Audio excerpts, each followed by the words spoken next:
Semaine de la famille chrétienne, jour 7. Formation à l'intimité, étape pour approfondir le niveau d'intimité dans votre mariage, suite et fin. Ces 2 derniers jours, nous avons vu 4 étapes pour approfondir le niveau d'intimité dans votre mariage. 1. Définissez vos relations. 2. Marquez et protégez les frontières de votre relation. 3. Faites-le à 100%. 4. Favorisez un climat de confiance dans votre mariage. Voici la 5e étape. Parler, parler, parler. Si un couple doit communiquer à des niveaux plus profonds de sa relation, il doit trouver un moyen de communiquer intimement. Beaucoup parlent sans se préoccuper de ce que l'autre leur dit ou ce dont il a besoin. Comme les enfants qui jouent dans le même bac à sable, l'un pousse sa petite voiture, l'autre joue avec son petit soldat, et aucun d'entre eux ne prête attention à l'autre.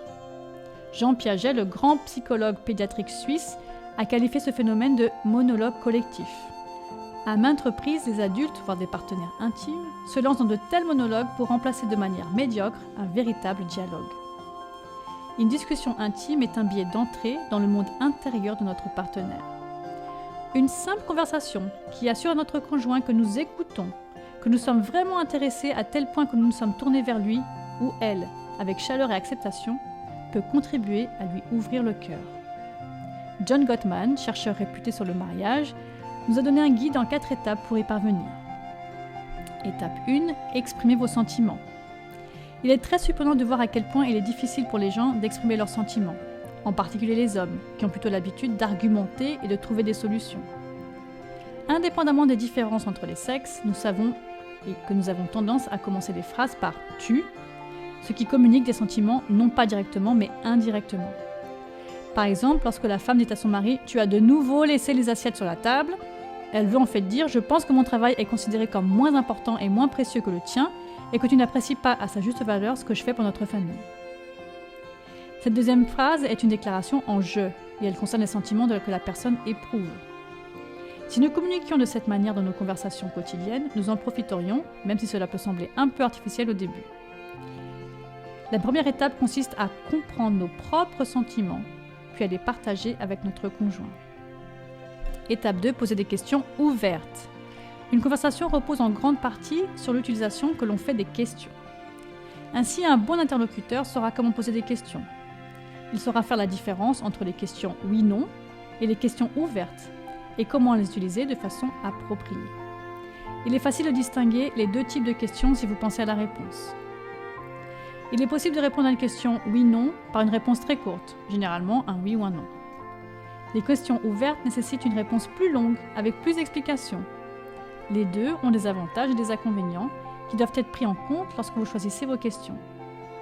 Les questions ouvertes ont tendance à calmer la situation et à approfondir et à rendre la conversation plus intéressante avec des réponses plus longues. L'inconvénient est que dans certaines situations, elles produiront des clichés longs et superficiels. Par exemple, si la question est « Comment s'est passée ta journée ?», le mari peut se sentir trop fatigué pour parler de toute sa journée et peut répondre « Rien d'intéressant ». La question nécessitant une réponse plus courte aurait donc été plus utile si elle avait été « Comment était l'ambiance au bureau ?». Les questions oui-non ont l'avantage de donner des réponses exactes avec des informations spécifiques. L'inconvénient est que si elles sont trop nombreuses, la conversation en sera ennuyeuse et avec beaucoup de pauses. Et cela pourrait donner l'impression qu'on est interrogé.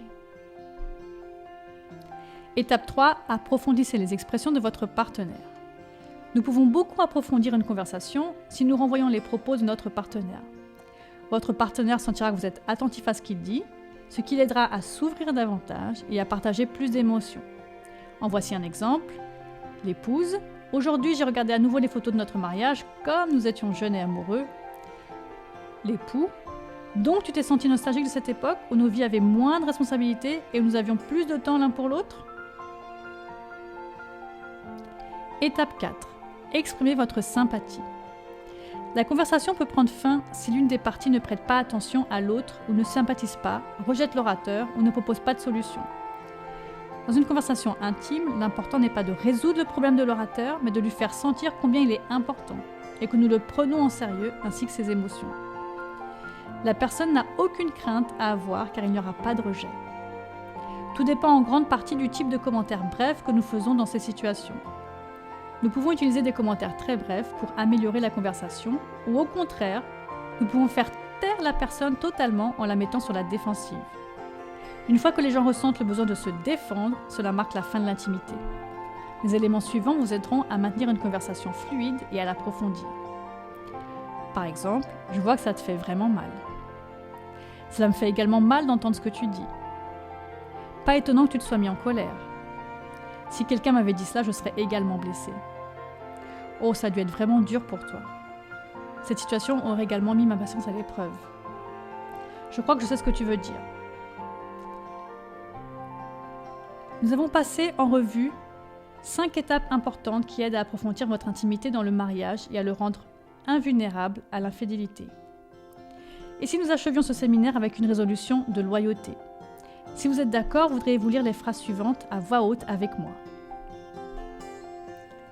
Je suis mariée, ce qui signifie que j'ai restreint ma perception de l'intimité pour n'accepter que les signaux et les réponses d'une seule personne. Je veux être un bon conjoint pour cette personne et cette personne seule. Je l'ai choisi intentionnellement et je ne veux pas passer le reste de ma vie à rechercher la proximité et l'intimité dans la compagnie d'autres personnes. Je n'ai aucun désir ni intention de cacher le don de ma sexualité avec qui que ce soit d'autre.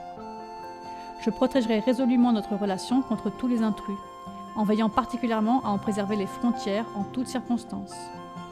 Je prendrai la responsabilité de mes paroles et de mes actes. J'éviterai les propos ambigus qui pourraient encourager le flirt sous quelque forme que ce soit, et montrerai clairement à tout le monde que j'aime mon épouse ou mon époux et que je ne suis pas disponible pour une relation avec qui que ce soit d'autre. Je compte utiliser tous les outils possibles et tous les conseils judicieux disponibles pour améliorer notre relation et aider notre mariage à atteindre son plein potentiel. À cette fin, je considérais que chaque centime et chaque minute consacrée à l'amélioration de notre mariage constitue un investissement de choix dans la plus importante entreprise de ma vie.